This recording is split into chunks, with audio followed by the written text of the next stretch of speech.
Bonjour à tous les planteurs-cueilleurs. Vous le savez peut-être, on a mis en place avec des amis une clôture électrique pour protéger les jeunes fruitiers des chevreuils. Et je voulais vous faire une vidéo aujourd'hui pour vous parler de ça, pour vous parler des électrificateurs, donc soit sur batterie ou sur secteur, de comment raccorder la batterie ou le secteur à la clôture électrique, quelle est l'utilité de la prise de terre et comment faire pour qu'elle fonctionne de façon efficace. Et également comment faire des portes et quels sont les différents types d'ouvertures qu'il est possible de faire sur une clôture électrique.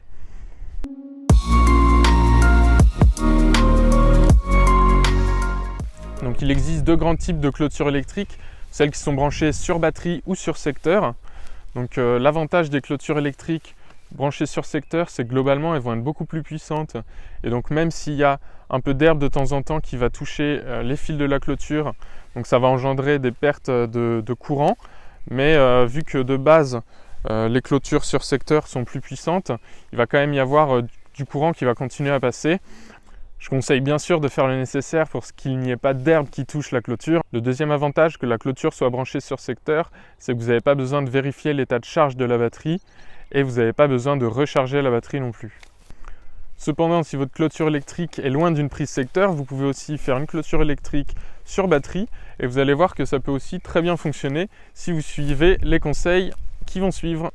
Donc c'est parti, on va voir comment relier les deux bornes qui sortent des batteries ou des électrificateurs sur secteur, donc pour les raccorder à la clôture électrique et au piquet de terre.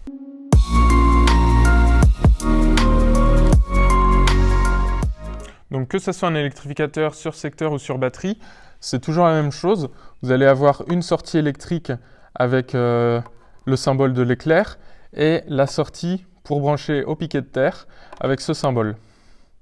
Donc je vous conseille d'utiliser pour la sortie électrique un câble qui est doublement gainé. Ça va permettre de pouvoir le laisser à l'extérieur, il va mieux résister aux intempéries et vous allez également pouvoir l'enterrer à la clôture. Donc le câble bleu là, on va voir qu'il est relié à la clôture. Donc voilà, le fil bleu est raccordé à un fil de la clôture. Donc il suffit juste de le dénuder et de l'accrocher. Et ensuite, il va falloir relier les différents fils de la clôture. Si vous avez plusieurs fils, il va falloir les relier entre eux pour que l'électricité circule bien dans tous les fils.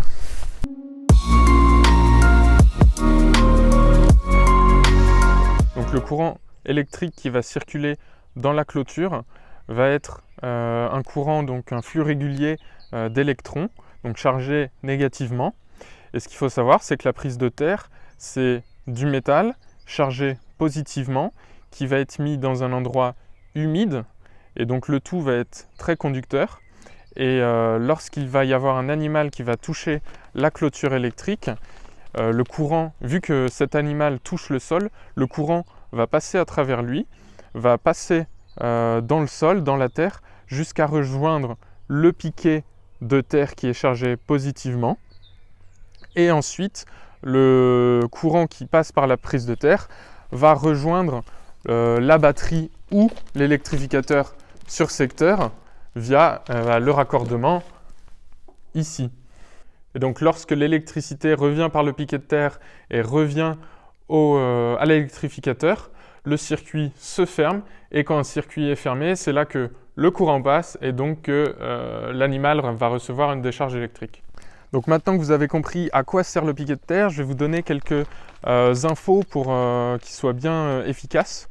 Donc il y a deux types de piquets de terre, soit il y a des piquets de terre en cuivre, le cuivre donc qui est un très bon conducteur, mais il a le défaut d'être sujet à la corrosion assez rapidement de ce que j'ai vu. Sinon, il existe des piquets de terre en métal galvanisé qui, eux, ne sont pas sujets à la corrosion, donc qui durent beaucoup plus longtemps. C'est ce que j'ai là, le piquet de terre en acier galvanisé. Donc en général, ça va être des piquets d'1 mètre, au minimum d'1 mètre. Donc il faut enfoncer dans un endroit qui va rester le plus humide possible. Et donc si vous n'avez pas le choix et que, par exemple, c'est sur batterie et que c'est une prairie, ça va être très utile de le pailler, de mettre de la matière organique autour pour maintenir de l'humidité autour, pour que ça conduise bien l'électricité. Et ça va être parfois nécessaire d'arroser également au pied. Faut tout simplement en fait regarder l'été quand il fait sec si la terre est encore humide à son pied, et si ce n'est pas le cas, il faut arroser. Et la troisième chose auquel il faut faire attention, c'est de bien relier le piquet de terre à la prise de terre de l'électrificateur avec un fil qui est bien gainé. Comme ça, il ne pourra pas y avoir de corrosion dessus et il ne pourra pas y avoir de perte de conductivité. Ouais, une chose à garder en tête également, c'est que plus la clôture est grande, plus vous allez avoir besoin de prendre un fil épais, un fil qui est relié à la terre, un fil épais. Et ça sera peut-être nécessaire également de mettre plusieurs piquets de terre.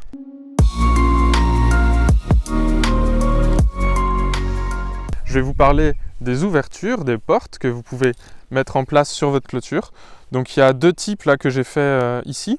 Donc il y a les portes en fait qui sont électriques et donc où on va prendre une poignée, voilà, hop, je vais vous montrer, comme ça, qui va être rattachée à des fils électriques. Donc là on a fait un mécanisme où j'ai besoin que de prendre une poignée et qui est raccordée aux 3 fils.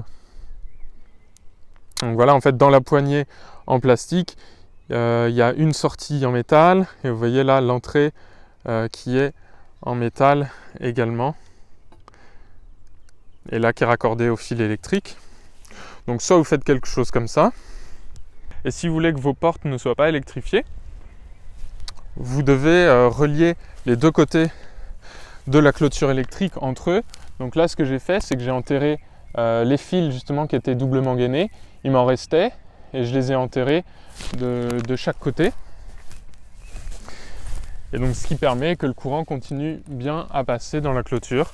Et ce qui est bien, c'est que ça permet d'avoir une porte qui est non électrifiée et donc il n'y a pas de possibilité de s'électrocuter avec. Et même si la porte reste ouverte, toutes les portes restent ouvertes, la clôture continue à être électrifiée aussi, c'est un avantage également.